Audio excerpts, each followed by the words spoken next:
Hey there, subscribe to my channel and also press this bell icon so you never miss any update caused whenever we upload any new video.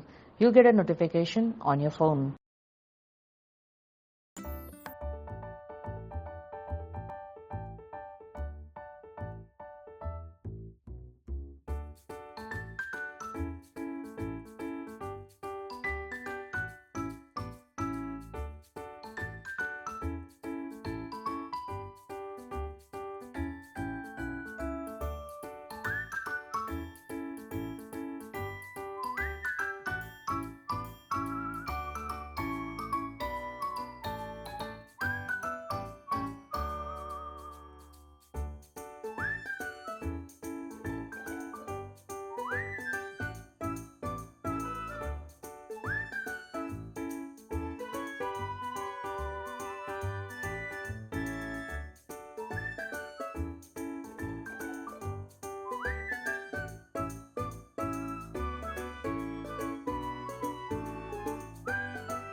એક મહિલા ચિત્રકાર અને આજે મુખોટીમાં રામાયણ રામનવમીના નિમિત્તે ચિત્ર પ્રદર્શન યોજાયું છે. એમાં મેં ભાગ લીધો છે. એમાં લગભગ 11 કલાકારો છે. આ પ્રદર્શન આજથી શરૂ છે અને 31 માર્ચ સુધી ચાલુ રહેશે. તો દરેક જણે જોવા આવવું. અને મારા ચિત્રો વિશે હું તમને કહું તો મેં સુંદરકાંડના ચિત્રો બનાવે છે, 6 ચિત્રો.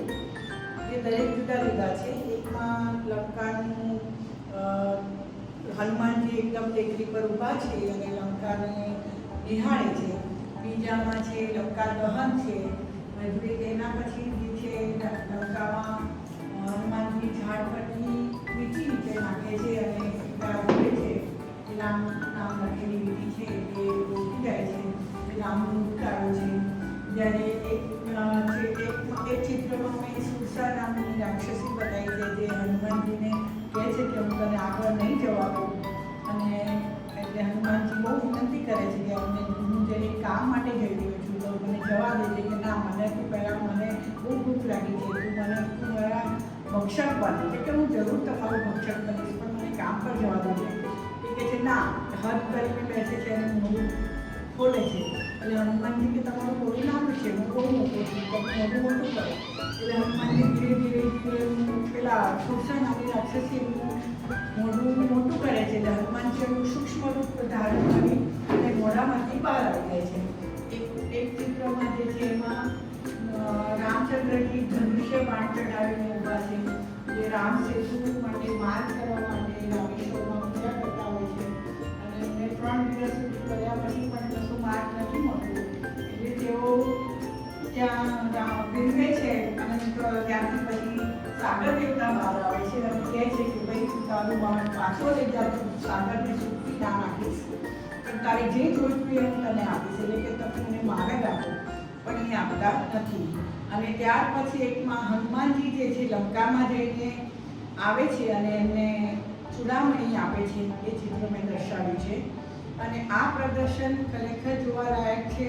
ઘણા જણાએ ભાગ લીધો છે અને દરેકના વિવિધ માધ્યમો પર છે, વિવિધ વિષય પર છે. મારી પાછળ જે છે એ કોકિલાબેનનું ચિત્ર છે જે મુખોટી આર્ટના ઓનર છે. અને નીલુબેન એમની આ ગેલેરી ચલાવે છે જે ફાઉન્ડેશન છે.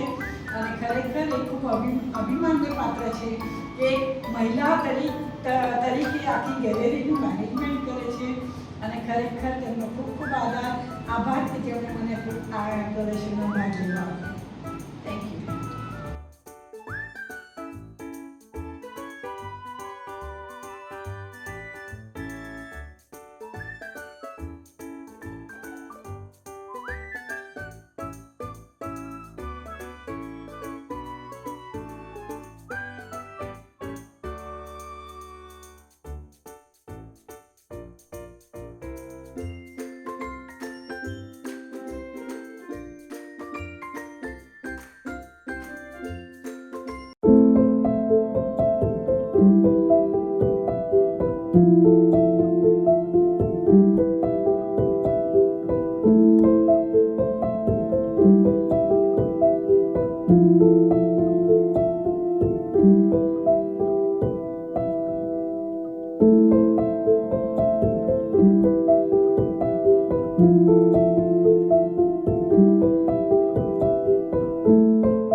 છે.